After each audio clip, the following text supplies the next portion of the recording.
Début de la décennie 1990, les pays d'Afrique francophone doivent faire face à des crises multiples. La chute du mur de Berlin en 1989, le vent des libertés qu'elle a fait souffler, la conférence de la Bolle en 1990, la dépression économique et l'ensemble de ses corollaires dans un contexte international agité vont pousser ces pays d'Afrique francophone à embrasser sans commune mesure une solution prête à porter. Cette solution s'articule autour de l'organisation des conférences nationales souveraines. Tous ces pays d'Afrique francophone vont s'y engouffrer, sauf un seul, le Cameroun. La conférence souveraine, la conférence nationale souveraine au Cameroun est sans objet. Seules les urnes parleront. Déclaration d'un Paul Biya qui tranche dans le vif et assume. Le successeur constitutionnel d'Amadou Ahidjo opte pour un débat, justement un large débat national articulé autour d'une tripartite à laquelle une partie de l'opposition prend finalement part du 30 octobre au 17 novembre 1991. Après l'avoir boudé, les assises vont donner naissance le 18 janvier 1996 à la nouvelle constitution du pays. Les promesses de cette nouvelle constitution sont nombreuses et pleines d'espoir. Retour au multipartisme, nouveau code électoral, limitation des mandats présidentiels, décentralisation, mise en place de nouvelles institutions. L'objectif est d'apporter des réponses claires et pragmatiques, des solutions aux nouveaux défis, mais également de consolider l'unité nationale et la démocratie dans le jeune Cameroun. 3 décennies plus tard, les fruits ont-ils tenu la promesse des fleurs? Le Cameroun de 2025 est-il plus uni, plus prospère, plus démocratique? Cameroun et conférence nationale souveraine, après l'évitement de 1991, n'est-il pas venu le temps de la concertation? C'est l'ensemble des questions que nous adressons ce soir dans le cadre de cette édition de Zoom sur 237. Mesdames et messieurs, bonsoir. Bienvenue à tous. On se retrouve dans un instant.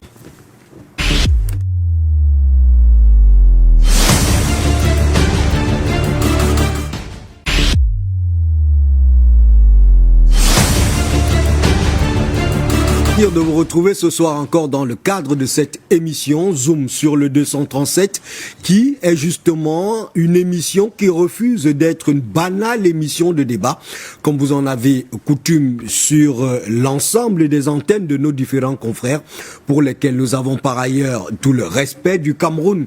Zoom sur le 237 est la quotidienne qui de lundi à vendredi sur les antennes de For You Media Africa vous donne de saisir toutes les nuances et les nuances les plus subtiles du Cameroun. C'est un foisonnement de regards lucides sur le pays le plus puissant d'Afrique centrale. C'est un concentré d'analyse sans concession, mais également une université du soir à laquelle il faut absolument être inscrit pour saisir toutes les mutations d'un Cameroun en perpétuelle évolution. Mesdames et messieurs, nous sommes heureux de vous retrouver ce soir encore autant que nous sommes. J'ai le plaisir d'accueillir ce soir nos 2 premiers invités en vous assurant que le 3e va nous rejoindre dans le cours de cette émission. Je vais commencer donc par Théophile Mbon, qui est cadre et militant de l'Union des populations du Cameroun, l'UPC.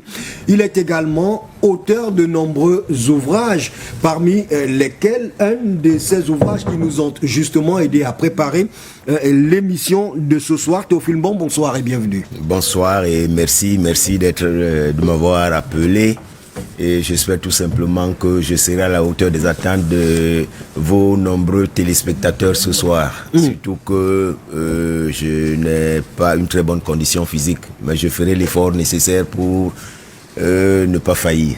Merci pour le sacrifice que vous faites justement pour au nom de ces téléspectateurs. Je parlais des au moins 5 ouvrages dont vous êtes l'auteur. L'un d'entre eux nous a d'ailleurs servi de guide pour préparer cette émission. Il est intitulé contentieux historique au Cameroun. De quoi est-il question concrètement? contentieux historique Cameroun-France, c'est où le caractère, qu'est-ce que je veux dire là, conflictuel d'une relation séculaire que nous avons eue avec la France. Et il est question de l'arrivée de la France au Cameroun, et de la tranche de notre histoire que nous avons passée avec la France et qui n'a pas toujours été gaie. Et surtout, la décolonisation du Cameroun, qui a été un drame pour ce pays. C'est donc un livre qui est très recommandable et que je recommande à tous les téléspectateurs. Nous faisons pareil puisque justement c'est un ouvrage précieux en termes de connaissances. Lui qui évoque effectivement aussi ces conférences souveraines nationales qui ont quasiment été imposées à ces pays francophones d'Afrique. Pour préparer également cette émission dans le cadre de ce qu'on va donc appeler la bibliographie, nous avons également, et c'est honnête de le citer, dû consulter abondamment l'ouvrage intitulé Cameroun des années de braise aux leçons d'histoire vers une dynamique nouvelle dont l'auteur n'est autre que lui, Toby Mbida, paix à son âme, un ouvrage publié aux éditions L'Harmattan. Lui, Toby Mbida, qui nous a quittés il y a quelques années, il n'était rien d'autre que l'un des fils de André-Marie Mbida, le tout premier Premier ministre du Cameroun, autant donc dire le tout premier chef d'État du Cameroun. Pour discuter et faire cette émission ce soir, nous bénéficions, alors nous accueillons également avec le même plaisir, comme il est de coutume, Pierre Claver Nkodo. Il est à la base journaliste et éditorialiste, plusieurs fois directeur ou alors directeur de plusieurs publications qui paraissent au Cameroun et en Afrique centrale. Il est surtout cadre du Peuple uni pour la rénovation sociale, le PURS. Pierre Claver Nkodo, bonsoir et merci de nous rejoindre au milieu de votre agenda fort chargé. Bonsoir mon cher Mbarga Abega, bonsoir à mon co-panéliste ici présent, bonsoir aux autres qui vont sans doute pas tarder à nous rejoindre, bonsoir surtout à vos milliards de téléspectateurs dans le monde de-delà. C'est avec un énorme plaisir que je vous retrouve dans le cadre de ce programme, d'autant plus que, comme vous l'avez évoqué tout à l'heure, mon agenda effectivement, je suis à mon deuxième plateau de la journée. Vous imaginez, hier c'était la même chose, pour une raison simple. Je suis responsable du pôle politique de campagne du candidat du PURS dans Serge Espoir Matomba et j'ai le devoir de mouiller le maillot. Et surtout, étant le doyen d'âge, je dois également imprimer certaines marques. Et montrer la voie. Voilà. Donc, mais j'ai encore assez d'énergie pour tenir bon. Et c'est tout le mal qu'on vous souhaite, et ça se voit d'ailleurs en tant que tel, et nous vous remercions justement de sacrifier. D'abord d'ailleurs le chapeau rouge qui est notre couleur de campagne. Désormais tous les communicants du PURS sur tous les plateaux arboront cette écharpe. Et pas seulement sur les plateaux, symbole du mpondolisme et de la lutte vers la souveraineté du Cameroun. Exactement, symbole de la liberté, de l'indépendance et de la souveraineté du Cameroun, parce que le Cameroun fait face à un principal défi, c'est celui de devenir un pays souverain, parce qu'il ne l'a jamais été depuis les 11 accords imposés au Cameroun par la puissance néocolonialiste. Il s'agit bien des accords assassins, des accords génocidaires. Aujourd'hui, être en politique ne pas s'attarder sur cet aspect-là, c'est tricher non seulement avec soi-même, mais avec aussi le peuple camerounais. Tricher avec soi-même et avec le peuple camerounais, une option que le PURS refuse visiblement. Nous serons rejoints dans le cours de cette émission par un autre doyen. Finalement, ce soir, il n'y aura que des têtes couronnées et grisonnantes. Il est grand prêtre africain. on a ratissé très large si on devait faire la moyenne d'âge de ce plateau qui va se situer à plus de la cinquantaine, parce qu'on sera rejoint par Moubitan Yandaga Pierre-Paul, qui est grand prêtre africain, panafricaniste et surtout président de l'Union pour le réveil de l'Afrique, un parti politique justement qui a été créé, qui milite justement pour le réveil et la souveraineté totale du continent africain, des similitudes d'ailleurs avec le PURS et l'Union des populations du Cameroun, l'UPC. Alors, on va, en attendant tout de suite, et cher monsieur, si vous en avez convenance, démarrer cette émission et croquer dans la pomme de ce soir. Nous parlons des conférences souveraines nationales. Il a donc fallu convoquer justement pour ce voyage dans l'histoire des hommes qui sont pétris d'expérience. Quelles sont les raisons qui ont motivé l'organisation des conférences nationales souveraines? Monsieur Bong, je vous pose cette question. Est-ce que vous pouvez nous rappeler le contexte, Théophile Bong, dans lequel ces conférences vont commencer à se tenir ou alors être incitées à se tenir en Afrique et dans les pays francophones de manière spécifique? Oui, ça rentre dans l'histoire du monde. Cette histoire qui génère chaque fois des changements. Il se trouve donc à la fin des années 1980, le monde qui avait été divisé en deux blocs à l'issue de la Deuxième Guerre mondiale a commencé à trouver une certaine homogénéité, même si elle n'est pas totale. Il se trouve donc que ce qui symbolisait la division, c'est-à-dire le mur de Berlin, la ville de Berlin, malheureusement, a été divisée en deux et les deux grandes puissances du moment se sont chacune partagées une partie de cette ville. Alors, il est donc arrivé un moment où il fallait que Berlin retrouve sa position, son état initial, c'est-à-dire qu'elle soit une ville comme toutes les autres villes, et c'est ainsi donc que ce mur a été brisé. Ce mur a été brisé donc, permettant aux Berlinois de l'Est, à l'Allemagne de l'Est et à l'Ouest qui avaient été séparés, surtout les Berlinois, parce que Berlin c'est une ville, c'est la capitale d'Allemagne. L'Allemagne ayant donc perdu la guerre, elle a subi toutes les atrocités, elle a subi, je veux dire, toutes les humiliations au point où sa capitale a été divisée en deux et dévolue aux deux puissances qui sont issues de cette guerre-là. Et cela va engendrer des conséquences géopolitiques dans le monde et notamment en Afrique. Oui. Cela, d'abord, ça a commencé par, après cette guerre armée, on est allé à ce qu'on a appelé la guerre froide.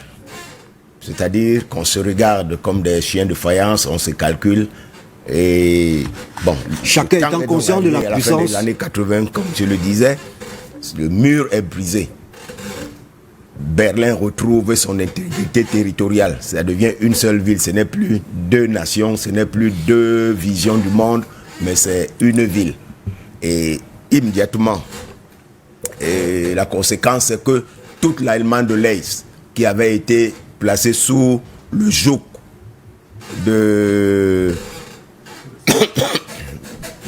qui avait été placée, je disais, sous le joug des puissances de l'Est, veut recouvrer sa liberté. C'est ainsi donc que ça commence par eux, la soif de la liberté. Alors, il y a des soulèvements, il y a des changements de régime, il y a des changements de paradigme. Et cela embrase le monde entier. Alors, Mitterrand, qui voit les choses venir, ne reste pas tranquille parce qu'il sait qu'il a un empire colonial, notamment en Afrique. C'est ainsi donc que du 19 au 21 juin 1990, il organise donc une conférence à La Baule, en France. La fameuse conférence de La Baule. Au cours de cette conférence, donc, il tient un discours qui restera dans l'histoire. Il dit aux Africains que dorénavant, l'aide de la France sera conditionnée par la liberté. Et la démocratie. La démocratie. Le multipartisme s'entend aussi. Non, il n'a pas parlé de multipartisme. Il a parlé de l'aide de la France sera désormais conditionnée par la liberté et la démocratie. Il se trouve donc que lui qui a formaté les anciennes colonies françaises à vivre de mendicité. Elles ne peuvent pas se passer de cette aide.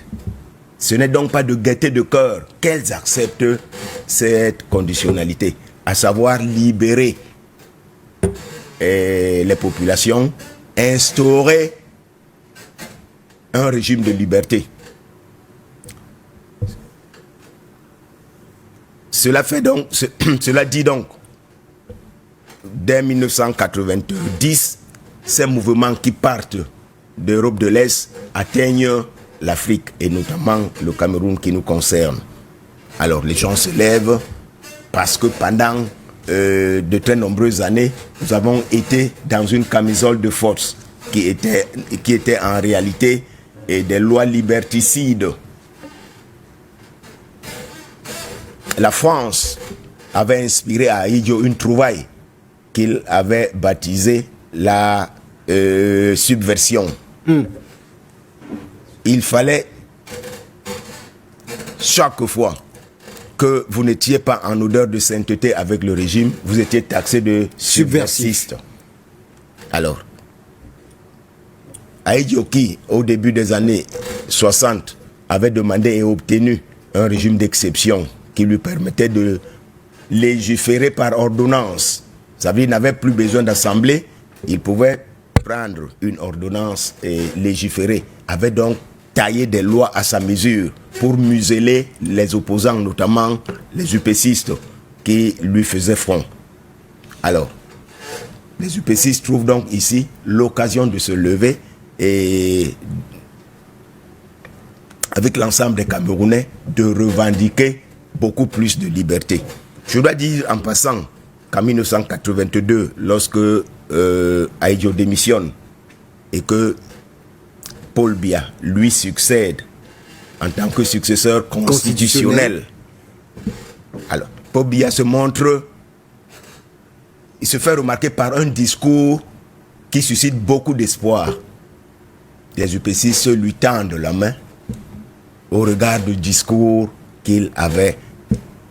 On se souvient qu'il a dit à cette époque-là qu'on n'avait plus besoin d'aller dans le maquis pour exprimer ses opinions. Malheureusement, ce n'était que des mots. Les premiers qui ont tenté dès 1985 se sont retrouvés en prison. Exemple, je dirais mon cher compagnon, et je parlerai de mon cher compagnon, Dikoumé Modio.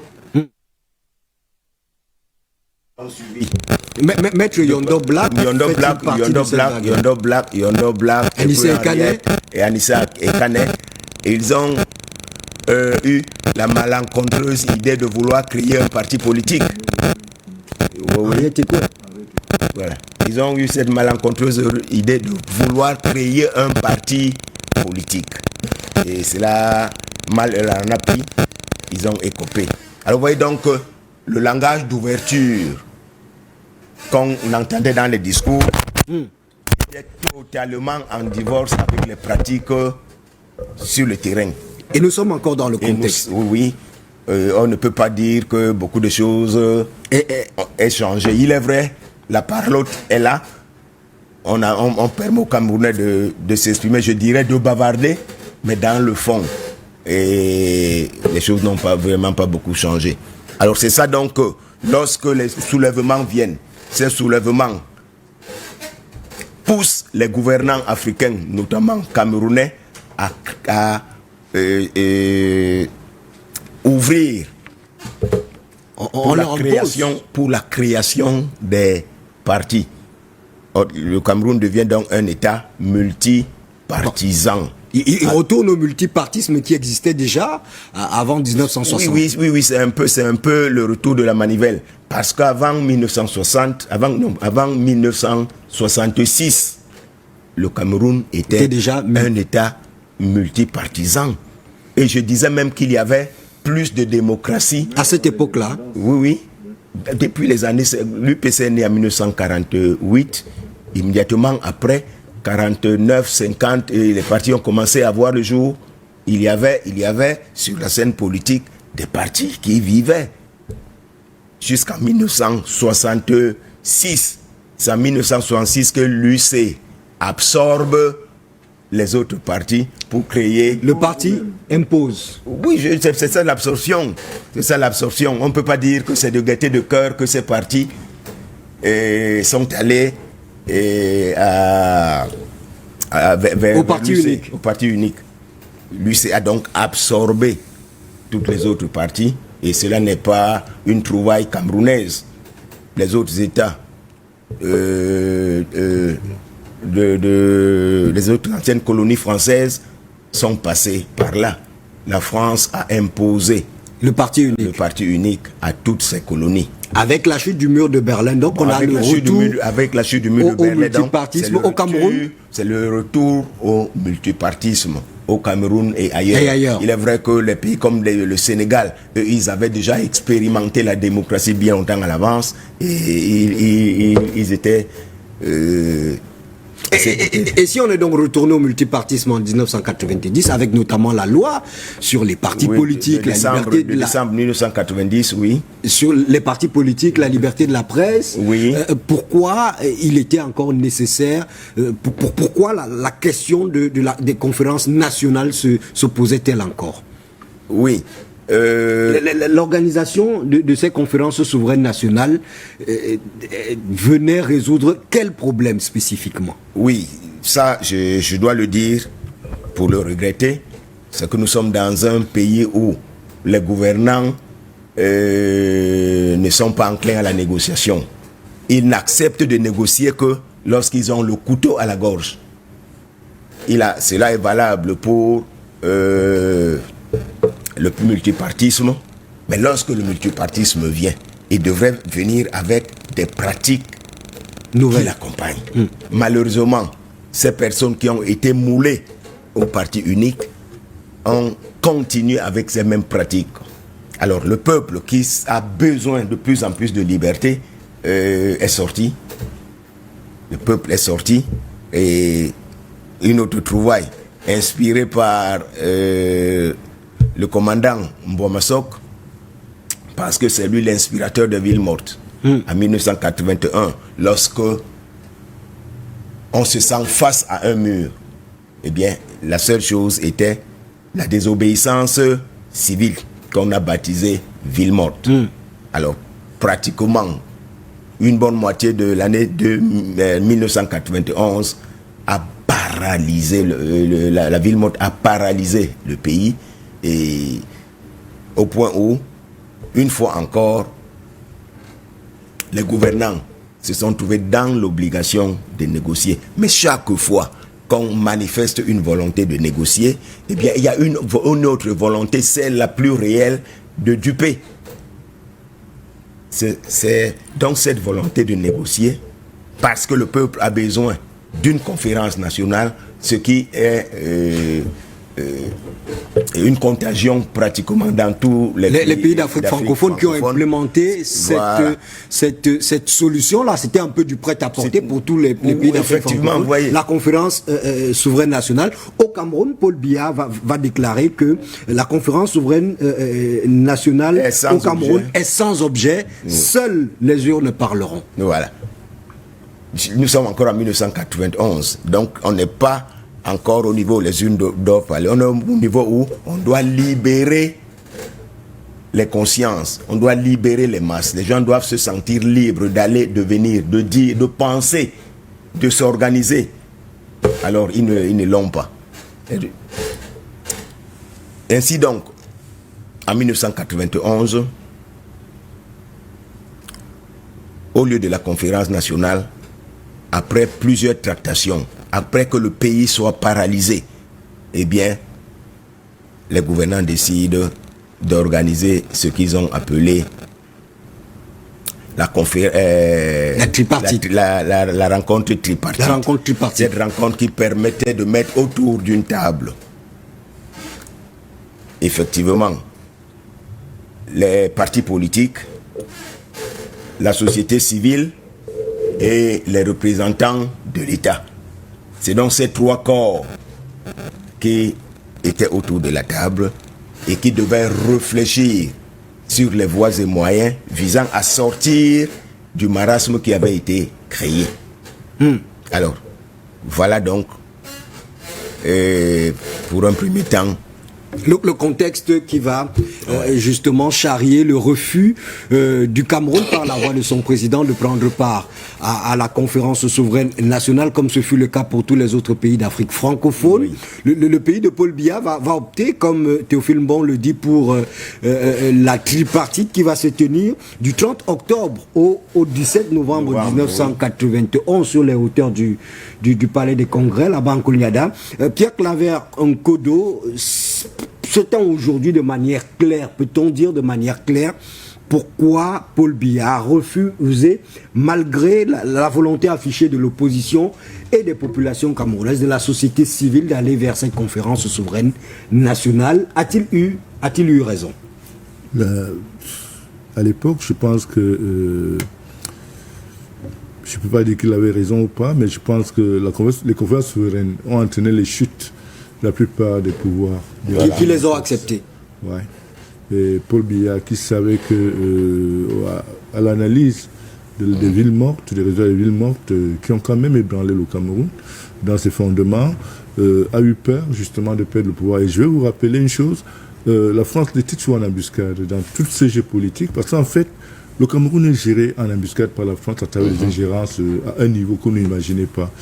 Je vais revenir sur le fameux discours de François Mitterrand à la Baule. En fait, ce discours, il faut toujours le situer dans son contexte.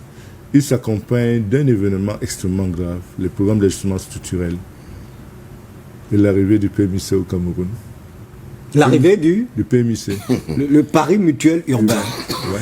C'est une société de course de chevaux. Exactement. Parce qu'il fallait, de paris sportifs. Il fallait entraîner le rêve auprès des masses critiques. Parce que le programme d'ajustement structurel a totalement décapité toutes les structures, tous les leviers de développement de notre pays. Il y avait près de 200 entreprises à capitaux publics qui intervenaient presque dans tous les secteurs. Même des entreprises qui cultivaient le manioc et le plantain pour le vendre au kilo. Je me rappelle l'Ami de Vive à l'époque. L'Ami de Vive, oui. Il y avait des sociétés, il y a des compagnies d'assurance. Je me rappelle la SOCAR, d'Amakam. Aujourd'hui, il y a peut-être une trentaine de compagnies d'assurance au Cameroun, mais à l'époque, il n'y en avait pas autant. C'est des compagnies qui, le cas d'Amakam, c'est Amakam qui assurait, c'était assurance mutuelle agricole. Oui. Qui assurait toutes les grandes plantations créées par le Cameroun en cas d'incendie, en cas de quoi. Et il y avait Camerco. Camer à l'époque. La Camer à l'époque, oui, avec son fameux Boeing 747. Le Combi. Et il y avait une entreprise dont personne ne parle beaucoup. Il y avait plusieurs entreprises qui faisaient la capitalisation. Le cas de l'ONCPB. Le cas de l'ONCPB, même des compagnies d'assurance. Ces entreprises-là, au moment où la décision de les privatiser tombe, elles ne sont pas en faillite. La Régie nationale des chemins de fer, le fer n'a jamais fait faillite dans le monde. Mais la curiosité dans cette démarche, qui a légiféré, quelle est l'institution qui s'est accordée pour décider de cette démarche, de privatiser tout l'appareil, tous les outils de production des richesses au Cameroun. Allez donc savoir, ça signifie que c'est le chef de l'État lui-même qui a décidé de tout privatiser, donc de mettre le Cameroun dans la situation où nous nous trouvons. L'a-t-il fait de gaieté de cœur? Non, je ne veux pas parler des influences extérieures. Lorsqu'on est à la tête d'un État, on gère les intérêts de son pays et non les intérêts extérieurs. Aujourd'hui, nous sommes dans la misère, justement à partir de cette décision. Cette décision est un suicide pour notre pays. C'est pour ça que le PUS pense que, sincèrement, en s'inscrivant dans la dynamique de nos dévanciers, nous avons l'obligation de rompre. Absolument. De rompre totalement avec l'héritage colonial. Cet héritage colonial nous est déficitaire. La conférence, le fameux discours de la Baule, tous les pays africains concernés, ça n'avait même rien à voir avec en réalité, ça n'avait rien à voir avec le mur de Berlin. Ils sont chez eux là-bas, c'est leur problème. Mais tous ces pays étaient des pays émergents. Le Cameroun avait par exemple une compagnie maritime qui s'appelait la Camship, qui avait des navires, des navires. Ouais. Mais on ne sait pas ce que sont devenus ces navires. On n'en sait rien. Elle a été privatisée, mais personne n'a jamais rendu compte. Il y a la Régie nationale des chemins de fer. qui avait tout le fer ne fait jamais faillite, monsieur Mbarga. Le fer ne fait pas faillite. Le chemin de fer dans le monde n'a jamais fait faillite.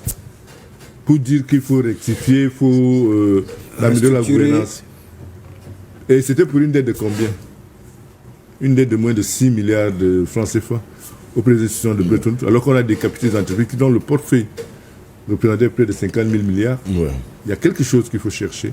Il y a des gens qui doivent répondre de leurs actes. Et ces gens qui doivent répondre de leurs actes, ils ont été en complicité justement avec les prédateurs de notre économie. C'est là qui nous enferme dans la misère, qui pousse nos enfants à courir l'aventure d'une traversée du Sahara à pied ou alors de la mer Rouge, de la mer Méditerranée à la nage. Aujourd'hui, lorsque tu essaies de... je ne suis pas encore en campagne, certes, mais quand tu prends en compte ces éléments factuels, comme le disait... Théophile Bon. Oui. Tu te rends compte que le problème du Cameroun est essentiellement exogène, il n'est pas endogène. Parce que la France a réussi à placer à la tête de nos États, déjà, une élite à sa solde. Et jusqu'à aujourd'hui, c'est ça le problème. Et dans le cas du Cameroun, justement, donc, pour ce qui est de la conférence nationale souveraine qui a été pensée comme un vêtement prêt à porter pour tous ces pays francophones d'Afrique, le Cameroun, Paul Biya va refuser d'engager le Cameroun dans cette voie-là, lui préférant autre chose qu'on a appelé la tripartite. Et vous avez fait bien de mentionner que tous ces pays africains qui ont accepté la conférence nationale souveraine, tous ces des régimes ont vu leur président tomber par la suite. C'était donc quoi finalement l'objectif de ces conférences nationales souveraines? L'objectif des conférences nationales souveraines était d'imposer aux pays africains de repartir à zéro. Ceux qui avaient résisté se sont vus coller des gens. Je me rappelle l'ancien ambassadeur du Cameroun, de France au Cameroun, j'oublie un peu son nom, il s'est retrouvé conseiller spécial du chef de l'État du Cameroun. Vous vous rappelez de cette histoire? Alors, la vérité, c'est que la France voulait se débarrasser. Et il y a un aspect que beaucoup d'historiens occultent par rapport aux francs CFA. Oui. Logiquement, le compte d'opération c'est ça, donc, devait donc entrer en jeu au lieu qu'on impose les programmes d'assurance sur les pays africains francophones. À ce moment-là. Oui, effectivement. Voilà donc une autre entourloupe. Un sacrilège même. C'est quoi le mécanisme du compte d'opération qui aurait dû... Les garanties données par la France par rapport à la convertibilité avec le franc français, c'est que si les économies africaines sont en difficulté, les réserves en devises thésaurisées dans le compte d'opération en France sont activées pour remonter les économies. Ça n'a pas été le cas, au contraire. Ça n'a jamais été le cas. On a assisté quelques mois plus tard à la dévaluation du franc CFA. Et puis maintenant, avec toutes ces conséquences, la dévaluation, plus la triple baisse des salaires des fonctionnaires, donc en fait, Mitterrand a couru dans les cerveaux des Africains. Voilà. Parce que c'est Mitterrand qui est à l'origine de toutes les difficultés. Mais il ne le faisait pas pour le compte de la France, il le faisait pour tout le bloc impérialiste. Donc il était un peu considéré, il était le porte-parole du bloc... la tête de proue. Oui, la tête de proue, le loup dominant de cette grosse machine. On n'avait pas besoin de dévaluation. On n'avait pas besoin de dévaluation, on aurait simplement activé, puisé dans les réserves de 20-30 ans qui datait quand même depuis la création du franc CFA. Et personne n'en parle. Personne n'en parle. C'est encore un crime dont nous sommes victimes. Et ce crime ne peut se résoudre que si le Cameroun devient souverain. Et c'est pour ça que nous, au PURS, nous revendiquons la souveraineté totale de notre pays. Parce que si nous parvenons avec nos frères de l'UPC, si nous parvenons à prendre le pouvoir dans ce pays, nous sommes certains que tout sera remis à plat. Les conférences souveraines, c'est des fabrications. Les Français sont à la base de la sociologie. Vous le savez, l'anthropologie est anglo-saxonne. Donc les Français, pour voler, et pour piller, et pour pérenniser leur système, ont créé la sociologie. Parce qu'ils étudient. Pour mieux s'y mixer. Voilà. Et ils anticipent sur le long terme. Ils sont prêts, ils sont capables de faire une projection sur ce que le Cameroun deviendra si nous restons dans le même registre qu'actuellement, sans rupture. Ils sont capables de projeter ce que le Cameroun sera dans 50 ans. Parce que les convois souverains, c'était une distraction. C'était même un crime. Pour moi, c'est un crime. Parce que quand vous prenez du recul, je vous ai cité l'exemple de ces sociétés. On avait par exemple une société dont personne ne parle plus. Je suis arrivé là-bas, il n'y a même plus une brique sur l'autre. La Sofibel. Oui. Qui transformait... Société forestière et industrielle de Bélabo. Oui. Elle transformait le bois en produit fini. Et elle exportait déjà les cases, les maisons préfabriquées au Japon. Voilà. Le Cameroun exportait des maisons préfabriquées, maisons préfabriquées au Japon. Du Japon. Il n'y avait même pas encore les containers. Ils avaient des caisses qu'ils fabriquaient pour contenir ces 30 ans, ces 20 ans, ces 30 ans que c'est sorti. Alors, vous imaginez, lorsqu'on a atteint ce niveau de développement, et que du jour au lendemain, par la signature d'une seule personne, on soit obligé de repartir à zéro, il y a des questionnements. Et je pense que aujourd'hui, les Camerounais doivent tirer les leçons de cette période. Malheureusement, la vie humaine, l'expérience de vie au Cameroun est d'à peine 52 ans. Toi, tu ne peux pas savoir, tu n'as pas vu ce que j'ai vécu, tu ne peux pas savoir ce que nous deux nous avons vécu. Parce que moi, j'ai le fait d'avoir vécu les deux régimes. Et je vous rappelle que Aïdjo, tu as fait une déclaration, le Cameroun se porte bien. Je pense qu'il a fait ces déclarations. Oui. Mais quelques temps après, quelqu'un dira que le Cameroun n'ira pas au FMI à la Banque mondiale. Qu'est-ce qui explique que quelques mois également après, qu'on se retrouve... Effectivement, on peut aussi se remémorer de son discours de départ dans lequel, effectivement, il assure, il déclare qu'il laisse un pays prospère à son successeur constitutionnel. Moubitan Yandaga nous a rejoint. Moubitan, bonsoir, est-ce que vous nous recevez? Bonsoir, je vous reçois 5 sur 5, même si ce n'est pas dans les mêmes conditions que Ngoro, parce que je vous reçois 5 sur 5. Vous êtes le bienvenu ce soir encore où on parle de la pertinence des conférences nationales souveraines, de leur impact sur le Cameroun particulièrement. C'est, comme je le disais tout à l'heure, une sorte de vêtement prêt-à-porter qui a été cousu pour l'ensemble des pays francophones d'Afrique. Un vêtement que le Cameroun n'a pas porté exactement comme tel. Il a choisi une solution mi-figue, mi-raisin au milieu. Il est allé vers la tripartite. Est-ce que pour autant on a résolu les problèmes qui se posaient à ce moment-là?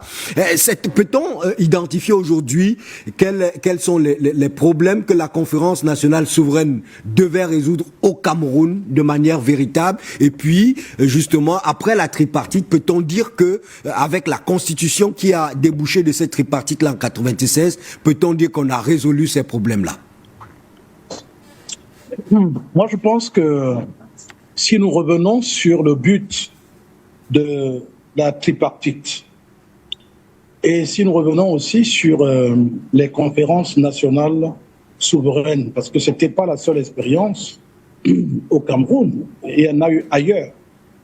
Et il me semble que les autorités du Cameroun, à cette époque-là, se sont inspirées des conséquences que cette conférence nationale a entraînées dans d'autres pays, et s'est dit, si nous nous amusons, nous allons vivre le même phénomène qu'on a vu se vivre ailleurs. Et donc, ils ont, par crainte de voir se reproduire ce même phénomène chez nous, évidemment, ils ont tout fait pour que ce ne soit pas le cas. Maintenant, si on s'en tient à ce qui s'est passé avec la tripartite, qui était comme, tu le dis si bien, une solution intermédiaire, qui a permis quand même, mine de rien, et ça c'est tout à l'honneur de l'équipe du système en place, qui a réussi à désamorcer quand même relativement, même si c'était pour un temps, une bombe qui était en train de vouloir exploser et qui aurait fait beaucoup de mal sur le plan social.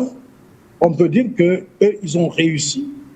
Et je peux dire que ça a été une solution pour éviter effectivement qu'il y ait une catastrophe. La preuve, on a pu quand même vivre dans une relative paix pendant toutes ces années, jusqu'à ce qu'on se retrouve encore dans une période comme celle-ci, bien sûr. Avec on a pu vivre en paix malgré le marasme économique.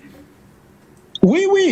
Et de toutes les façons, qui vous dit que les dirigeants sont forcément heureux quand il n'y a pas marasme économique. Vous avez peut-être jeté un coup d'œil sur la philosophie de Machiavel. Il y a des dirigeants qui utilisent très bien cette perception des choses en disant... Et il se raconte que... Oui. Il se raconte que Paul Biya a pour livre de chevet, justement, le prince de Machiavel que vous citez. Alors, vous comprenez donc que quand on veut gérer comme Machiavel le suggère, cela signifie qu'on n'est pas toujours obligé de faire en sorte que le peuple soit heureux. C'est même quand il n'est pas heureux qu'on réussit à se maintenir au pouvoir. Je ne sais pas si ça ne se justifie pas au Cameroun. Parce que parfois, vous vous posez des questions de savoir, mais avec toutes les richesses qu'on a, avec toutes ces personnes qui ont fait des études, des grandes études, avec ces grands hommes d'affaires ingénieux que nous avons au Cameroun, on se demande, mais comment se fait-il que malgré tout, avec le potentiel écologique, avec toute la richesse que nous avons au Cameroun, on se demande, mais comment se fait-il que malgré tout, eh bien, la population soit toujours dans la misère? Est-ce que vous pensez que ça n'arrange pas ceux qui dirigent? Il faut avoir le courage de se poser cette question. Hein? Parce qu'un peuple qui n'a plus faim commence à réfléchir. Un peuple qui a faim a tendance à vouloir se révolter. Mais un peuple qui a déjà mangé à satiété commence à avoir les possibilités de réfléchir calmement et sereinement. Et donc de s'émanciper, de se lever vers d'autres cimes. Ah, ben voilà, et commence donc à jeter un coup d'œil et se demander, mais est-ce que nous, on ne pourrait pas prendre aussi la place? Est-ce qu'on ne pourra pas nous aussi pouvoir gérer? Imaginez-vous un instant, par exemple, des paysans, des agriculteurs ou des syndicats d'enseignants ou des syndicats d'autres ordres qui commencent à voir que, bon, tout va très bien. Bon, maintenant, il va falloir que nous aussi, on prenne les choses en main. Vous avez vu ce qui s'est passé, par exemple, au Brésil, lorsque, avec l'avènement de Lula da Silva.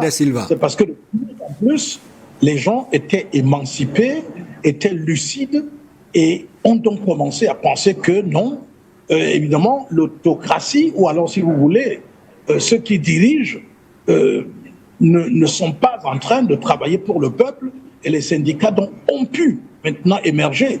Vous n'avez pas oublié aussi le cas des syndicats qui ont failli inverser les choses au Cameroun avec à l'époque des, comment on l'appelait encore, Oumniobé, vous savez, qui lui était un syndicaliste. Absolument. Et tout ça, souvent, c'est des gens qui avaient déjà une situation sociale acceptable. Parce que vous ne pouvez pas aller vers des revendications bien pensées et réfléchies si vous avez faim. D'abord, le ventre affamé n'a point d'oreille, et d'ailleurs, même, il n'a même point de bouche. Il a à la rigueur les mains pour cogner, ou bien pour casser les murs, ou pour casser les immeubles. Voilà. Alors, donc, si j'en parle comme ça, c'est pour vous dire donc que du point de vue de ceux qui dirigent, sûrement ça a été un succès. Parce qu'ils ont réussi à faire en sorte que la conférence souveraine n'ait pas lieu. Mais maintenant, est-ce que c'était une panacée? Cette conférence-là elle-même. Est-ce que c'était une panacée? Est-ce que c'était ça la solution pour que les problèmes du Cameroun se règlent comme par un coup de baguette magique? Nous n'avons qu'à interroger ce qui s'est passé au Zaïre, par exemple, à l'époque. Parce qu'il y a eu des conférences, une conférence nationale là-bas aussi. Alors, si on regarde ça, est-ce que ça a évolué? Est-ce que ça a changé quelque chose? Est-ce que les gens ne voulaient pas, si vous voulez, déshabiller Saint-Pierre pour habiller Saint-Paul? Est-ce que fondamentalement le système qui voulait se mettre en place n'était pas toujours le même système, mais qui avait tout simplement un vêtement différent? Donc tout cela est à prendre en compte. Et donc pour dire que la tripartite a eu le mérite d'exorciser et de libérer les tensions, même si ce n'était pas entièrement, mais au moins ça a libéré les tensions qui couvaient effectivement dans les cœurs des Camerounais à ce moment-là et tout. Et ça a permis que nous arrivions là où nous sommes là, malgré la misère ambiante, malgré le fait que tout ne fait que se dégrader. Moi, j'en suis arrivé, moi personnellement, nous 8 ans, à un moment donné, même quand j'étais encore dans le RDPC, je suis arrivé à tirer la conclusion que ce régime est un régime saprophyte. C'est-à-dire qui se nourrit de la corruption. C'est-à-dire que pour qu'il continue de se maintenir, il faut que la corruption règne. Il faut que la population soit dans un état de déliquescence morale, ne leur permettant plus de pouvoir réfléchir de manière lucide. Et donc ça profite forcément, c'est pour cela que j'ai pensé à Machiavel. Donc il faut donc dire que la conférence nationale, dans son esprit, si nous prenons ça de manière réelle, et que ça représente le désir de se parler honnêtement, de manière inclusive, sans exclure personne, parce que, encore une fois, même la tripartite n'a pas réussi entièrement parce que, évidemment, il y a eu toujours sélection de ceux qui devaient participer. En réalité, est-ce que c'est le système en place qui doit sélectionner les personnes qui doivent participer à une réunion, à une concertation de ce niveau-là? Je ne pense pas. Normalement, ça doit être une sélection qui doit inclure, si vous voulez, les populations en général. Mais vous savez très bien que ce n'est pas le cas. Et comme ce n'est pas le cas, nous revenons donc maintenant, parce que la question que vous posez aujourd'hui, cette problématique, elle revient encore. Est-ce que c'est la forme conférence spéciale? Je veux dire, on appelle ça quoi? Dialogue. Conférence nationale. Qui doit revenir? Est-ce que c'est la forme tripartite qui doit revenir? Si c'est tripartite, quels sont les trois acteurs principaux? Est-ce que ce n'est pas tout simplement le système en place? Ce n'est pas les gouvernants actuels qui doivent tout faire pour que ceux qui sont actuellement, je prends le cas des personnes du Nord-Ouest, qui se retrouvent actuellement en prison parce qu'à un moment donné, ils ont manifesté des velléités de sécession et tout, ce qui n'est pas du tout bon pour le Cameroun. Ces personnes sont emprisonnées aujourd'hui et vous avez vu que jusqu'à maintenant, on parle toujours des ghost towns dans le sud-ouest et le nord-ouest. Cela veut dire que tant que ces personnes seront toujours incarcérées, tant que les personnes de ce genre-là ne participeront pas de manière réelle, et vous avez vu le cas de la dernière tentative qui a eu lieu, je ne sais pas comment on appelait la dernière occasion là, mais vous avez vu que jusque-là, ça n'arrive pas à résoudre le problème. Le grand dialogue national de 2019. Voilà, le grand dialogue national. Vous avez vu que ça n'a pas du tout permis de régler définitivement ce problème des Camerounais qui se parlent. Il s'avère que maintenant, et je vous dis, si vous me demandez mon avis, moi je suis prêt à vous dire que je suis même d'accord qu'on reporte ces élections, mais qu'on mette en priorité le fait que les Camerounais se retrouvent et se parlent de manière très sérieuse avant d'envisager une phase de transition qui pourrait nous amener à avoir dans l'avenir une équipe dirigeante qui ne sera plus contestée de manière radicale, mais ceci va permettre que le Cameroun entre maintenant dans une autre phase où nous allons connaître réellement la vraie pratique de la démocratie pluraliste. Donc nous devons tout faire pour que les Camerounais se parlent de manière réelle. Les prisons doivent être vidées. Si vous me demandez même mon avis, au lieu de garder même des gens qui ont détourné des milliards et qui sont en prison aujourd'hui, qui restent là-bas avec toutes les rancunes, que cela t'enterne et tout, on fait table rase de tout ça, là, on recommence à zéro. C'est ça un peuple, quand un peuple veut se réconcilier avec lui-même. Il faut se pardonner. Se pardonner, c'est aussi reconnaître que ceux qui ont commis des erreurs, évidemment, nous aussi, on les commet et qu'on essaie de faire table rase et on repart à zéro. Voilà mon avis par rapport à cette question-là. Merci beaucoup Moubitan Yandaga. Je vais passer la parole à Pierre Claver Nkodo Moubitan Yandaga qui est vraiment ouvert le boulevard sur la question. Après les développements que vous avez fait successivement sur ce plateau, il y a la situation du Cameroun qui est demeurée la même quasiment, si elle ne s'est pas aggravée après la tripartite, qui avait quand même, avec sa constitution qui va arriver en 1996, fait des promesses de plus de démocratie, de transparence électorale, de décentralisation, de limitation des mandats. Est-ce que justement, par exemple, la modification constitutionnelle de 2008 qui lève le verrou sur la limitation des mandats, est-ce que le faible niveau d'application de la décentralisation ne sont pas des trahisons, des éléments qui participent du machiavélisme que décrit Moubitan Yandaga? Comment concevoir qu'on soit allé à une tripartite qui est censée être l'espace, l'infrastructure de dialogue national et qu'on décide des choses là-bas et que voilà le président de la République et certains de ses partisans décident par la voix de d'une Assemblée nationale monocolore de lever le verrou sur la limitation des mandats qui était quand même une clause essentielle de cette tripartite-là. Comment analyser ces événements-là aujourd'hui? Et puis, je sais que vous, au PURS, vous parlez justement d'un dialogue national et d'une réécriture complète de la Constitution qui se fera au lendemain de l'arrivée au pouvoir de votre candidat, s'il est élu, évidemment. Merci de me le rappeler. C'est un point extrêmement important de notre programme politique. Nous pensons que notre constitution, nous n'avons jamais rédigé notre constitution. Encore que le Cameroun a été décrété indépendant sur la base d'une décision de la France, 1959.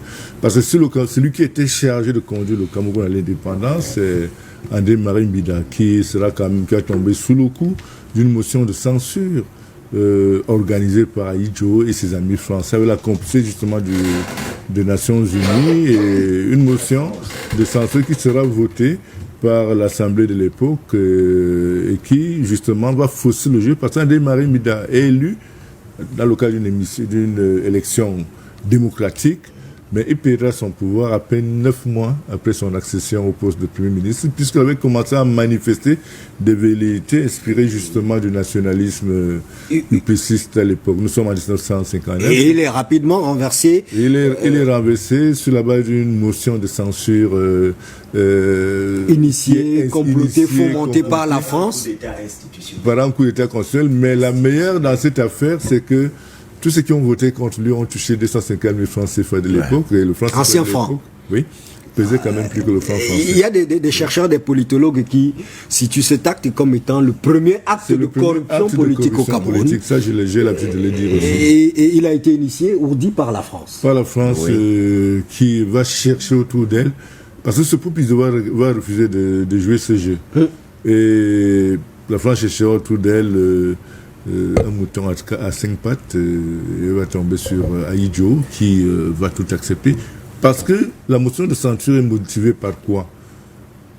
Par le refus d'André Marie Mbida de valider les fameux accords, les 11 accords de coopération que la France voudrait lui imposer en gage de son accession au pouvoir au Cameroun. Il dit, c'est pas possible.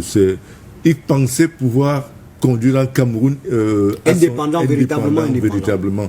Et bon, malheureusement, mal lui en prendra parce que la corruption le premier acte de corruption va avoir raison de sa volonté, de son engagement. Et c'est ainsi que Ahidjo conduit le Cameroun à l'indépendance avec des gages constitués par les fameux 11 accords de coopération qui, en fait, jusqu'à cette date, même si officiellement ils ne sont pas reconduits, mais ils n'ont jamais également été dénoncés de manière formelle.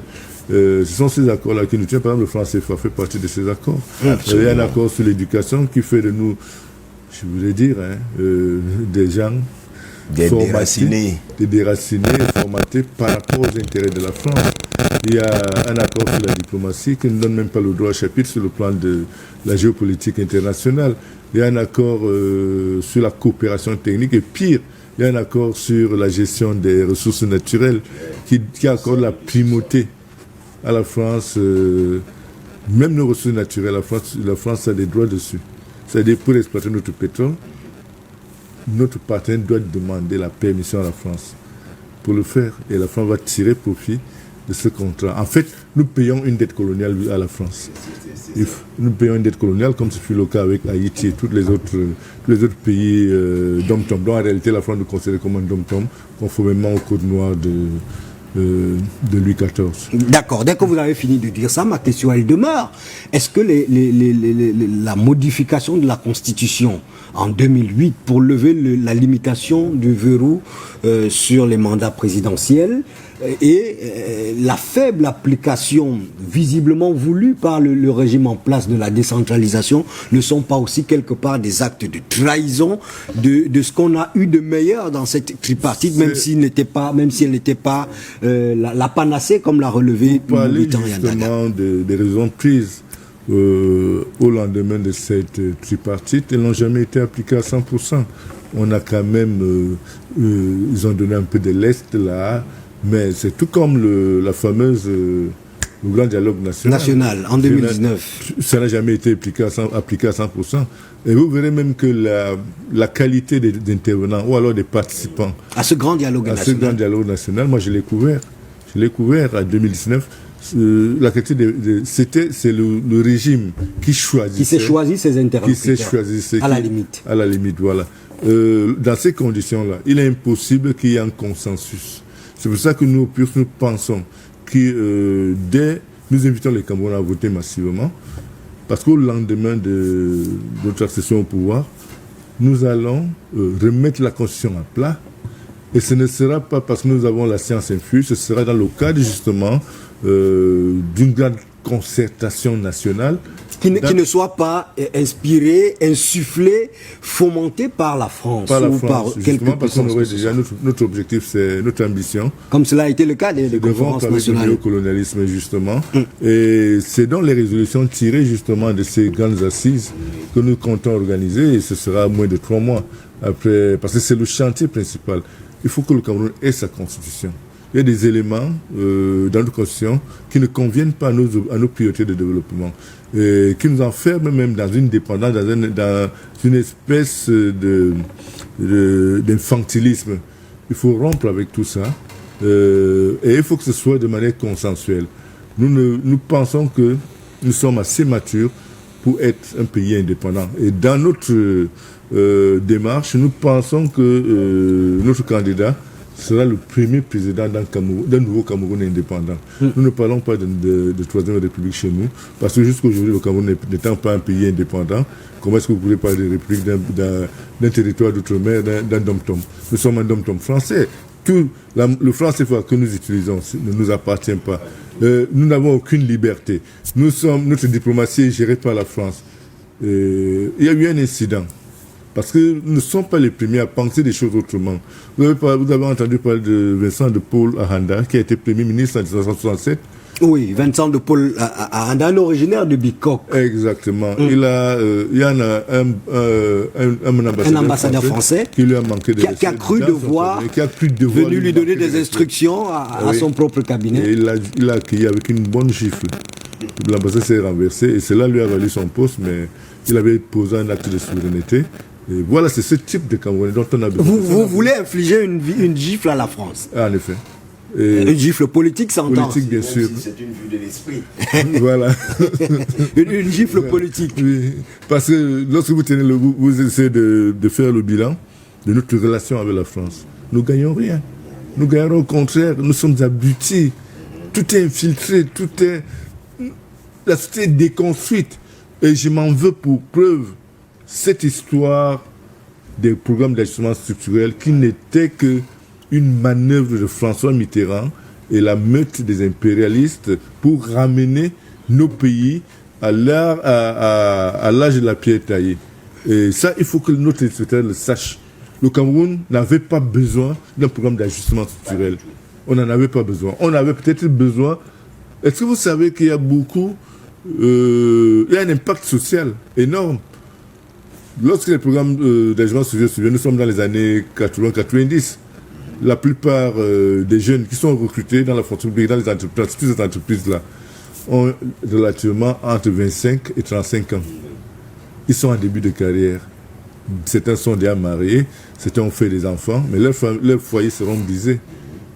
Donc si on accuse aujourd'hui leurs petits-enfants de délinquance, c'est parce que justement il y a eu La ce famille crime. a été déconstruite à ce moment. Oui. Les parents, les papas ont perdu leur autorité familiale parce que n'ayant plus d'emploi, les femmes ont dû parfois aller travailler plus que les hommes pour amener du pain à la Et c'est maison. pour ça qu'il Les faut enfants tout ont été remettre à zéro. abandonnés, Il faut l'éducation tout des remettre à enfants. plat. Il faut impérativement tout remettre à plat et sortir totalement de la dépendance ou alors du paternalisme français. Tant que nous sommes sous le joug du paternalisme français, vous avez vu, on peut prendre les pas très loin de chez nous. Quand vous voyez des pays comme le Burkina Faso, où aujourd'hui le sac de ciment est à 2000 francs, au Cameroun le sac de ciment est à 5000 francs. Alors que nous avons tous les intrants. Nous avons tous les intrants. Et pourquoi? C'est parce que c'est Ciment comme qui dicte sa loi sur le prix de la vente du ciment avec des complicités. Du groupe Lafarge. Du groupe Lafarge avec des complicités au sein de l'appareil dirigeant. Théophile Mbong, jusqu'où ce régime qui use donc de machiavélisme va maintenir la corde raide. Le Cameroun, sur le plan économique, sur le plan politique, va de plus en plus mal. On est obligé de le constater à ces différents développements que vous faites, à ces illustrations que vous faites. On est obligé de le reconnaître, et même dans le camp des gouvernants, on est conscient aujourd'hui que on a atteint quand même un niveau de déliquescence, de pourrissement qu'on n'avait jamais atteint auparavant. Il y a un risque d'implosion. Est-ce qu'ils prendront compte, est-ce qu'ils sont capables d'aviser et d'aller vers ce dialogue-là entre Cameroun et Camerounais, au sein est-ce qu'ils sont capables d'initier les réformes qu'il faut pour apaiser ici, là où il y a besoin d'apaiser, réconcilier là où il y a besoin de réconcilier, et relancer le véritable développement qui soit endogène et qui tienne compte prioritairement des intérêts du peuple camerounais. Est-ce qu'ils ont encore de marge de manœuvre? Qu'est-ce qu'il leur reste de marge de manœuvre, de subterfuge pour continuer à contourner et à éviter de poser les vrais problèmes et d'adresser les vraies solutions? Et je vais dire sans embâche que le régime qui nous dirige est au bout du rouleau. Il a fait tout ce dont il était capable. Il ne peut rien faire de plus.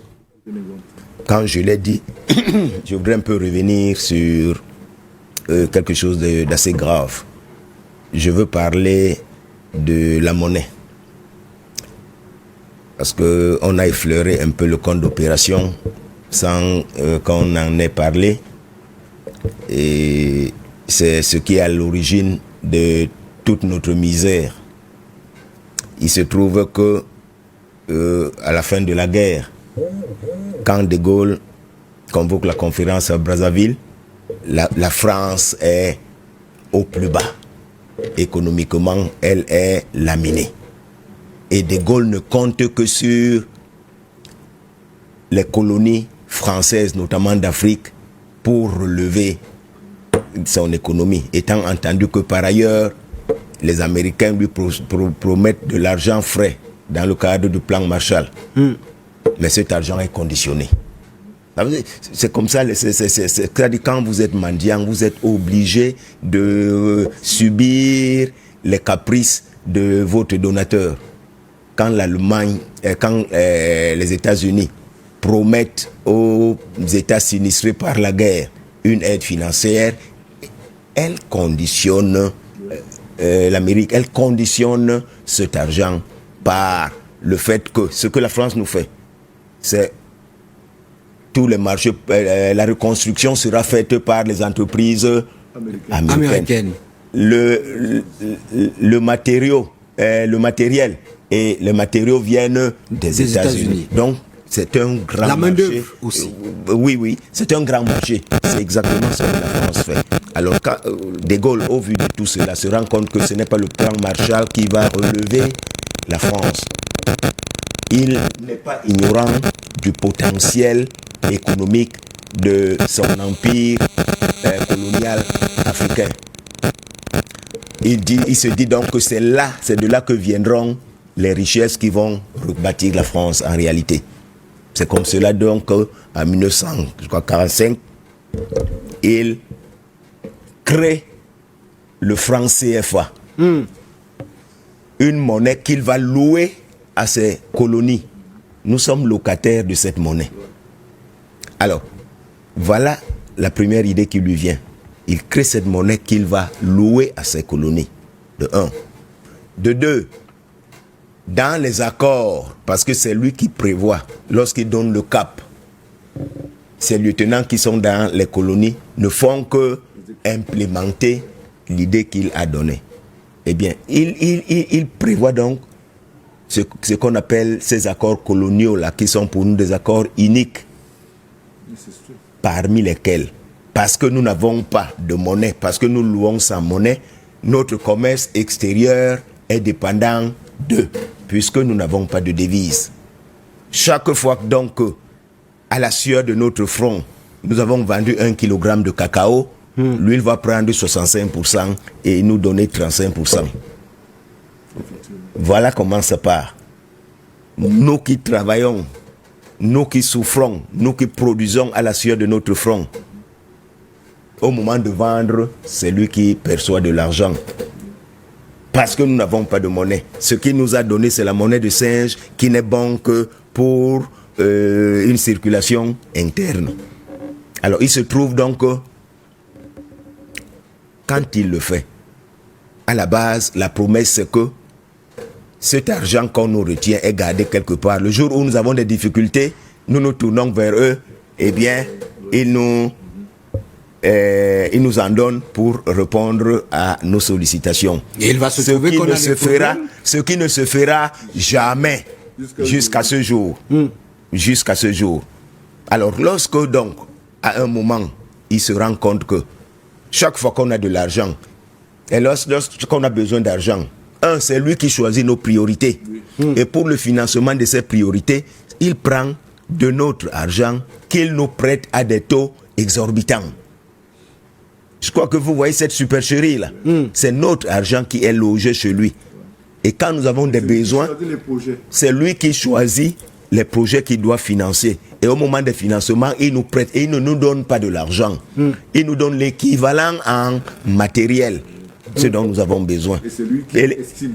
Voilà, c'est lui qui fixe les prix. Il nous donne donc l'équivalent également en ressources humaines, qu'on a appelé les coopérants. Oui.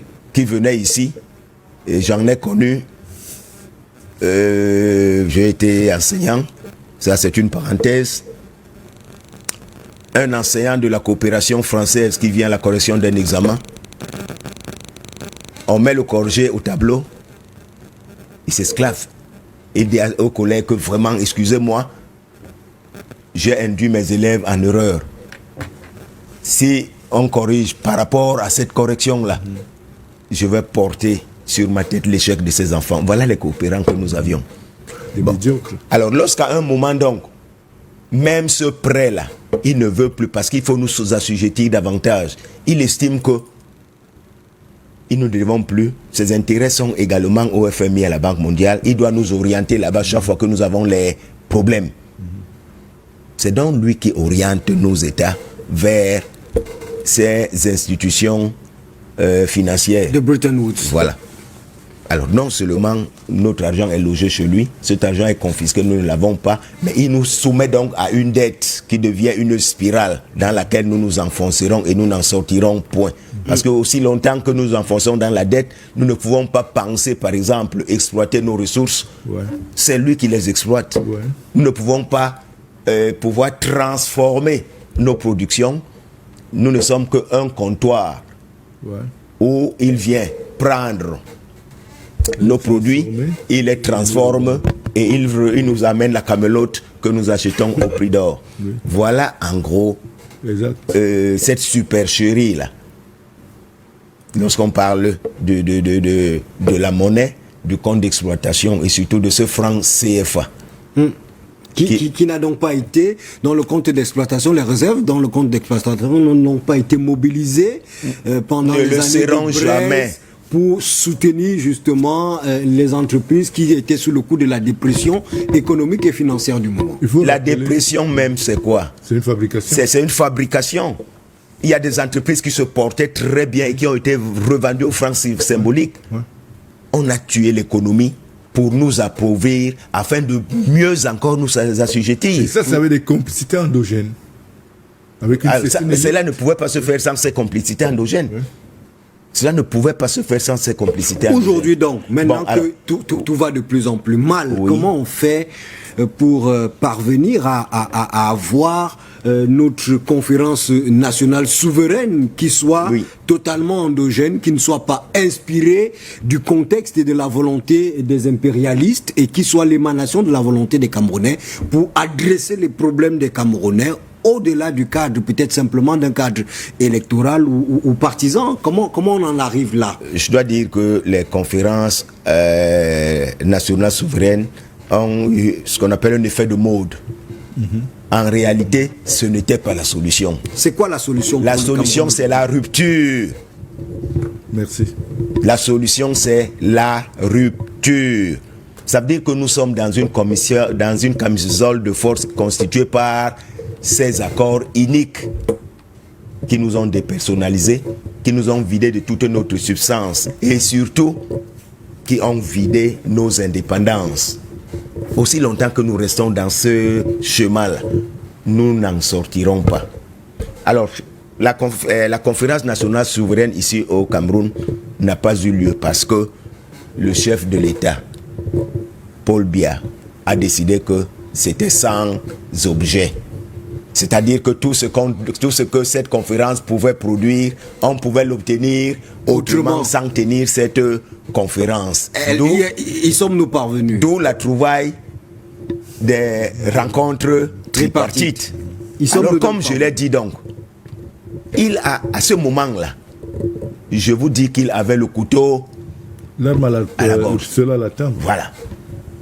Alors, il a usé de sagesse, je le dirais, parce qu'il a été plus sage que son peuple. Il nous a conduits quelque part et il s'en est sorti. Nous sommes restés là.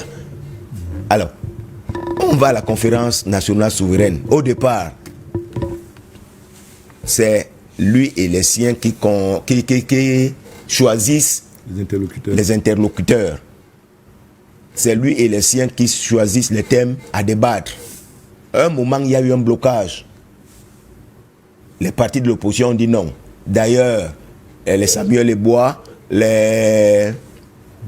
John Frundi se sont levés et ont claqué la porte.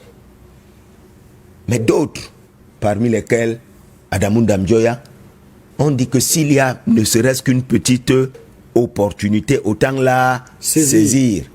Et moi, je crois que ça a été sage. Alors, c'est donc comme cela que finalement, cette conférence se tient. Elle aboutit quand même à des conclusions qui, si elles sont adoptées, peuvent apporter un relatif changement. Mais comme je l'ai dit, la volonté que l'on affiche au moment de la négociation masque une autre volonté qui n'est pas affichée et qui est celle de tromper l'interlocuteur. Ça, le régime actuel l'a hérité de la colonisation. Oui.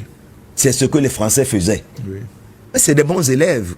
Quand le chef d'État camerounais dit qu'il est le meilleur élève, moi je le lui concède. Je le lui concède. Alors, ils acceptent donc les rencontres tripartites avec, au-dedans d'eux, d'aller flouer le peuple. Tout ce qu'on a pu engranger quelques modifications n'a jamais été implémenté. Il y a eu pour certains un début d'implémentation, mais la volonté n'étant pas d'aller jusqu'au bout, cela n'est allé nulle part. Au contraire, lorsqu'on regarde la situation aujourd'hui, on se rend compte que c'est pire qu'en 1991. La situation aujourd'hui est pire, alors que si on avait implémenté ne serait-ce que les conclusions de ces accords tripartites, on aurait commencé à sortir. On aurait peut-être entrevu par exemple, on a dit qu'on ne veut pas des présidents rois. Voilà quelque chose qui a été consensuellement admis. Oui. Et on a dit la mesure n'est pas rétroactive. Mais à partir d'aujourd'hui, le président aura ses 2 mandats. Le président est allé même jusqu'à passer le mandat de 5 à 7 ans. Tout le monde a accepté que oui, 7 ans, 14 ans, tout le monde se disait que... Mais qu'est-ce qui se passe? Au terme de cela, on se rend compte que voilà un verrou qui peut empêcher le régime actuel de continuer sereinement. Il a fallu lever ce verrou en 2008. En 2008. Voilà par exemple une supercherie. Au cours de cette conférence, on a décidé de changer un peu la forme de l'État. Parce que le Cameroun a été d'abord, en 1960, c'était la République du Cameroun. Oui. En 1961, la République fédérale du Cameroun, avec 2 États fédérés. En 1971, une entourloupe qui fait que nous partons de la République fédérale comme à la République unie du Cameroun. Parce qu'il faut un État unitaire où le pouvoir central va s'occuper des richesses qu'on a trouvées dans le sud-ouest.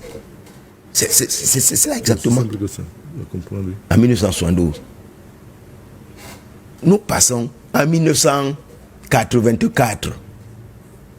Nous passons maintenant de la République unie du Cameroun à la simple République à la République du Cameroun. Donc nous retombons en 1960.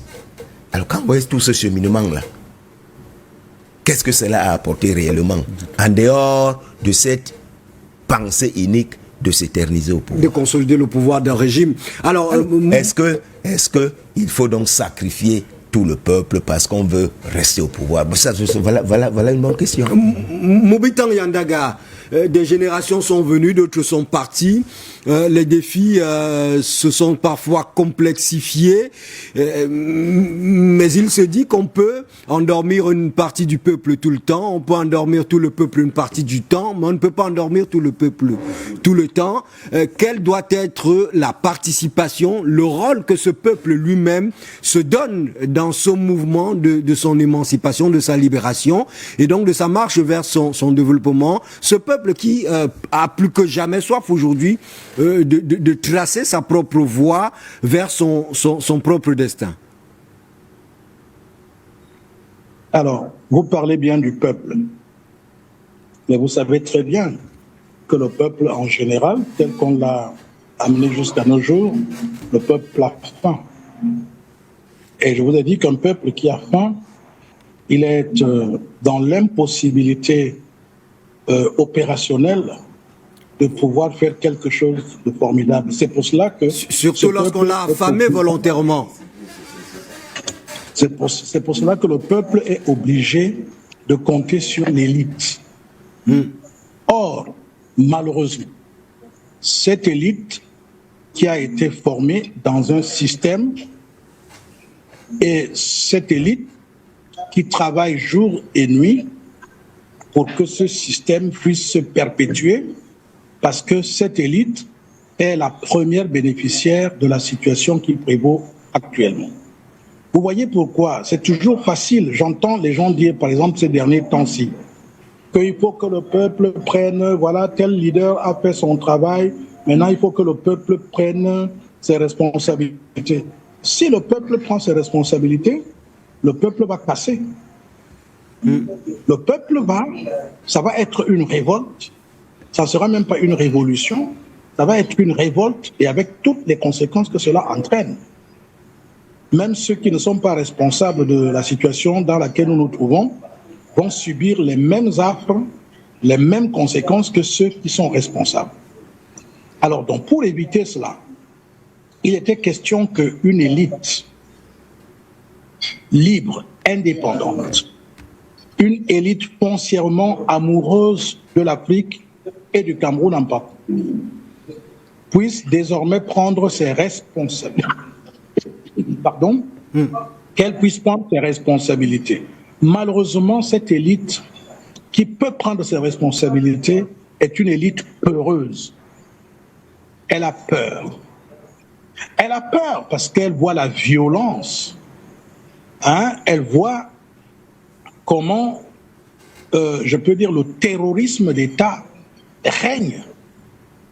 Elle voit comment, par exemple, des personnes qui viennent pour venir assister à un événement public autorisé par la loi, on les prend, on les met en prison, on les garde dans les trucs et personne ne réagit. C'est-à-dire, vous ne voyez pas dans l'élite politique se mobiliser pour dire non, ça ne doit pas être ainsi. Quand le peuple donc regarde ça et voit que ceux qui sont censés prendre des postures d'élite ne font rien, ne sont pas préoccupés par leur sort, qu'est-ce que vous voulez que le peuple fasse? Le peuple a les mains liées. Il n'y a pas un peuple qui peut se diriger seul. Même la tripartite, même cette conférence nationale qui pourrait éventuellement arriver au Cameroun aujourd'hui, ça va être encore toujours une élite qui sera appelée à participer à cette conférence. Au nom du peuple. Et malheureusement, ce sont les mêmes personnes qui vont encore choisir les élites qui vont venir. On ne demandera pas à la population de désigner des représentants qui vont venir discuter pendant cette conférence. Vous voyez donc, il y a une difficulté réelle. Il ne faut pas se leurrer. Il n'y a pas de solution miracle. Ce qu'il faut aujourd'hui, c'est d'abord une population bien encadrée, une population de plus en plus informée, et Dieu merci, actuellement, For You Media est là. Les médias sont là. De plus en plus de gens, même qui n'avaient pas un certain nombre d'informations, les reçoivent actuellement même dans un simple clic de téléphone. Et vous voyez bien que progressivement, le peuple est donc en train de sortir de cet embrigadement psychologique dans lequel il se retrouvait jusqu'à maintenant, au point où, eh bien, l'élite actuelle, et vous voyez déjà certaines manifestations dans certains coins du Cameroun, où on dit par exemple à un homme politique, c'est-à-dire que la population à la base dit à un homme politique, nous ne sommes plus d'accord avec les accords que tu as signés avec le parti au pouvoir, nous on veut que ça soit désormais comme ça. Vous voyez, ça c'est un peuple qui est en train d'être éduqué, et le travail des médias est extraordinaire dans ce sens. Nous souhaitons que cette conscientisation, cette mobilisation pour l'éveil et la conscientisation du peuple puisse se poursuivre à un rythme beaucoup plus rapide, de manière à ce que la masse critique lucide soit capable désormais de prendre en charge son propre destin, en commençant par prendre le contrôle de la gestion à la base, c'est-à-dire à travers la décentralisation, que les populations à la base soient désormais à même de dire nous c'est fini, ce n'est pas le diplômé qu'on va mettre à la tête de la mairie, c'est pas le diplômé qu'on va mettre à la tête de comme député, c'est pas le diplômé qu'on va mettre à la tête de ceci, mais ça sera des personnes qui nous représentent effectivement et qui ont le souci de l'amélioration de nos conditions de vie et tout. Bon, aujourd'hui donc, cette lucidité qui est en train de se manifester au fur et à mesure, puisque je sais que vous souhaitez qu'on puisse donner des solutions. Alors je vous dis, la conférence viendra, mais il faudra qu'elle aille prendre sa source dans les zones les plus reculées possibles de notre pays. Parce que sans les agriculteurs, sans les éleveurs, ni vous, M. Mbarga, ni notre frère de l'UPC, personne d'entre nous ne vivra si les agriculteurs ne travaillent pas, si les éleveurs n'élèvent pas. Il faut donc forcément qu'on puisse inverser cette tendance, et c'est cela que notre mouvement, l'Union pour le réveil de l'Afrique, voudrait apporter comme contribution dans le développement de notre pays, en particulier en disant le développement doit prendre sa source dans les zones rurales, et c'est la mobilisation totale de la population par sa participation active aux questions de développement au choix de développement. C'est à partir de là que cette mobilisation permettra que, progressivement, on arrive à ce que, désormais, le pouvoir revienne réellement au peuple. Ainsi, on ne connaîtra plus cette question de la France qui continue, à travers ses relais locaux, à avoir la même mise sur notre truc, parce que quand on sera riche, indépendant, endogène, je veux dire autonome et tout, le franc CFA va tomber, va disparaître de lui-même, parce que nous serons forts économiquement indépendants, et c'est de ça qu'on a besoin actuellement, et ainsi une véritable conférence nationale pourra avoir lieu. Merci beaucoup Moubitan Yandaga qui a donc embrayé sur les solutions. Il nous reste quelques minutes à passer ensemble. On va se partager ce temps de parole entre Moubitan, Monsieur Théophile Mbong et Pierre Claver Nkodo. Je sais qu'au PURS on a tout un programme, quoi. On appelle le peuple camerounais justement à se lever pour la souveraineté. Ça passe donc aussi, comme Moubitan Yandaga le disait tout à l'heure, par l'éveil de la conscience nationale, l'éveil des populations, par l'éducation.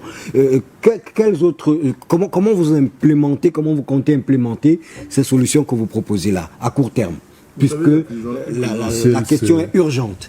Une présidentielle, c'est le rendez-vous entre le peuple et un candidat qui porte un programme. Donc un peuple et un candidat qui incarne un projet de société, alors un programme politique. M. Moubitan lève là un problème extrêmement important, c'est l'éducation des masses critiques. Cette éducation doit s'adosser, doit les orienter dans le choix, dans leur choix politique à travers justement l'épaisseur idéologique qui, logiquement, doit être à leur disposition, doit être à leur service.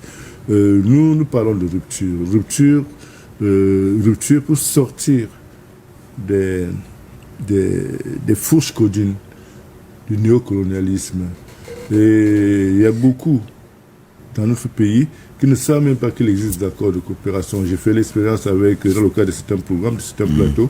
Vous verrez quelqu'un qui vous dit qu'il est titulaire d'une agrégation ou d'un doctorat, mais il n'est même pas au courant parce que justement cette partie de notre histoire a été occultée à dessein. Et c'est pour ça que nous pensons qu'il faut déjà recommencer, remettre le système éducatif à plat. Donc, parce que déjà les accords de coopération, là, il y a le système éducatif impliqué. Parce que nous sommes exactement à l'image des enseignements que nous recevons dans nos écoles. Vous avez remarqué une chose, on ne fait allusion à aucun héros national dans nos programmes scolaires. Or, les sociétés se construisent à travers les référents. Quand vous voyez le jeune Ibrahim Traoré, vous savez qu'il incarne tout simplement Sankara, parce qu'il a eu le privilège de s'intéresser à l'histoire de Sankara, qui certainement est racontée tout au moins de bouche à oreille.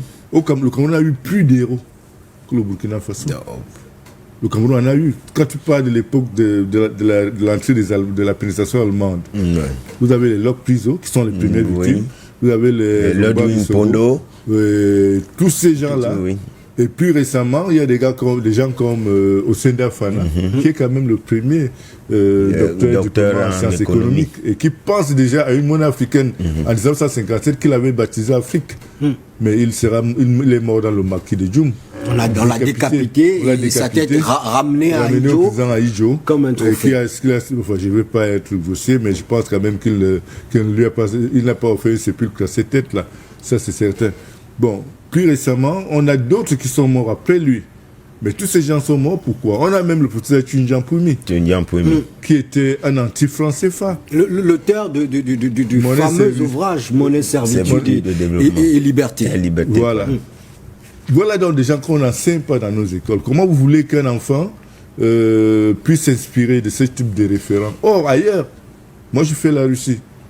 Les héros russes, même ceux qui sont actuellement en train de mourir au front, ou alors en train de faire des actes de bravoure au front, sont célébrés à travers les panneaux publicitaires. Vidéo, s'il vous plaît. Dans toutes les rues, dans toutes les villes en Russie, vous trouverez des panneaux vidéo qui les célèbrent. Les images passent en boucle. Ici, on a effacé, et ça c'est la France qui est à l'origine de ça. C'est le système éducatif qui a créé une rupture entre nous-mêmes d'hier et nous-mêmes aujourd'hui. Lorsque vous n'avez pas de référents, vous allez vous inspirer de qui? Je vois en plein centre-ville de Douala, la poste centrale, la statue générale de Gaulle. Je vois un hôpital, un hôpital de référence de Douala, le premier hôpital, la Kentini, qui pour le nom, on ne sait pas si c'était un brigand ou n'importe qui. L'établissement secondaire le plus important du Yaoundé s'appelle le Clerc. On aurait pu. Pendant ce temps, vous avez l'université Lumumba, en plein Moscou. Si. Il y a une université qui s'appelle Parti Lumumba, elle est devenue l'université de l'amitié. On a un lycée, Félix Roland Moumier, à Conakry. À Conakry. Comment est-ce que vous voulez donc construire une société qui puisse se projeter sur le long terme si celle-ci n'a pas de référent? C'est ça le vétéran. Et ça, c'est un chantier qu'il faut aborder en urgence. Et cela concerne justement, c'est des résolutions que nous devrons mettre sur des problématiques qu'on doit mettre sur la table lors justement de ces grandes assises où les gens, les représentants de la société civile, des masses critiques, de tous ces gens-là devront débattre pour donner du contenu à la nouvelle constitution qui devra guider l'avenir du Cameroun sur notre magistrature. Bon, tant qu'on ne l'a pas fait, nous allons continuer à rester des hybrides, parce que la plupart des pays se construisent sur la base d'un leadership idéologique. Quand on prend le cas de la Chine avec Mao, tout est parti de la révolution culturelle, parce qu'il a posé un diagnostic. Or, entre-temps, la Chine a quand même subi une crise, on a failli corrompre les Chinois avec l'opium. Avec l'opium et le riz. Mais ils ont résisté parce que leur culture est restée intacte. Donc, si nous inspirons, si nous construisons une nouvelle société camerounaise, avec nos propres valeurs, nous allons nous en sortir. C'est pour ça que nous, on parle d'un Cameroun indépendant et non d'une troisième république. Théophile Mbong, vous avez une minute pour conclure, pour dire votre mot de fin. On va conclure l'émission. Le temps est arrivé à son terme. On est sur la volonté justement de s'émanciper de ce système français, qui ne doit plus demeurer simplement une volonté dans nos esprits. Ah oui, l'UPC a investi un candidat qui était porteur d'un programme fondé sur la rupture. Malheureusement, cette candidature n'a pas prospéré et nous entendons ne pas nous croiser les bras. Nous sommes en train de scruter la scène et nous allons voir ceux qui nous sont proches et nous les voyons déjà. Notre souhait est que le prochain président de la République ait moins de 55 ans. Oui, qu'il ait une vision. Et nous sommes en train de scruter. On espère que nous trouverons ceux qui ont la même vision que nous, ceux qui nous sont compatibles avec, et nous allons les accompagner. Avec cheminer. Voilà. Merci beaucoup. Pour ce qui est de la conférence nationale souveraine, elle n'a pas eu lieu. Ce n'est pas une mauvaise chose. La rencontre tripartite qui a été convoquée en lieu et place de la conférence nationale souveraine a été vidée de toute sa substance. Elle a néanmoins produit des résolutions qui auraient pu aider ce pays. Mais comme la volonté n'est pas d'aider, la volonté est de maintenir le système. On n'est pas allé loin. Nous espérons donc à l'issue de la prochaine élection, parce que c'est un nouveau départ. Ce nouveau départ sera sur une base consensuelle. Parce qu'en 1959, avant l'indépendance, l'UPC demandait déjà la convocation de cette grande messe nationale afin que les Camerounais se retrouvent entre eux et qu'ils définissent eux-mêmes le cadre dans lequel ils vont vivre. Mais comme cela n'était pas dans la vision de la France qui voulait créer une néocolonie, et elle a trouvé des partenaires, notamment Aïdjo et tous ceux qui l'ont suivi, nous n'y sommes pas encore. Mais nous ne perdons pas espoir. Parce que pour que ce pays démarre, il faut que les enfants de ce pays, tous, sans exclusion, se rassemblent et qu'ils définissent eux-mêmes le modèle qui leur convient. D'accord. Celui-ci, après plus de 60 ans, a échoué. et il ne peut rien produire de bon. Merci beaucoup à Théophile Mbong, qui est donc enseignant et cadre de l'Union des populations du Cameroun, l'UPC, auteur d'une demi-dizaine d'ouvrages, dont l'un de ceux qui nous ont aidé à préparer cette émission, elle est intitulée Contentieux historique. Justement, elle traite du rapport conflictuel entre la France et le Cameroun, justement, et autour de ce qu'on a appelé la décolonisation. Nous vous recommandons cet ouvrage, autant que nous vous recommandons le second qui nous a aidé à préparer cette émission. Il est intitulé Cameroun, des années de braise aux leçons de l'histoire vers une dynamique nouvelle. Il est de lui, Toby Mbida, paix à son âme. Merci à vous, mesdames et messieurs, de nous avoir suivis. Merci à Baudelaire Nguéné et José Lundu de la rédaction centrale de For You Media qui nous ont aidés à préparer cette émission. Merci à Fon Noira, cheville ouvrière à la production de cette émission. Le quitus éditorial nous a été donné par Sike Ndoumbe, la directrice des médias de For You Media Africa. Zoom sur le 237 s'achève donc. C'est la quotidienne qui, du lundi au vendredi, vous raconte le Cameroun dans ses moindres méandres, vous propose justement une immersion dans ce pays pour en saisir toutes les mutations et toutes les images, toutes les nuances aussi. Zoom sur le 237 et surtout une université du soir à laquelle il faut absolument être inscrit pour comprendre toutes les mutations et les saisir justement qui travaillent le pays le plus puissant d'Afrique centrale. Merci mesdames et messieurs de rester en compagnie de nos programmes. Merci à Mbok qui a piloté nos équipes techniques ce soir avec la même maestria, la même dextérité qu'on lui connaît. For You Media Africa, de loin, la télévision la plus panafricaine de la galaxie. Je suis Mbarga Bega, je vous invite, mesdames et messieurs, à continuer à travailler tous les jours à la grandeur du continent africain et à la beauté des choses. Au revoir et à demain, s'il plaît à Dieu et à nos ancêtres. La première victoire de l'élection présidentielle 2025 sera la protection des voix, du vote. Parce que chaque voix compte, chaque vote compte. Pour ce faire, nous avons lancé une campagne d'un recrutement massif de représentants dans les bureaux de vote. Parce qu'à ce jour, le Cameroun compte plus de 30 000 bureaux de vote au niveau national et international. Mais pour cela, nous t'invitons à contribuer pour protéger ton vote. Cette campagne lancée, Colo, pour protéger le vote, te concerne, me concerne. Protégeons nos voix parce que chaque voix compte. Pour ces élections, allons prendre notre victoire. Protégeons nos voix.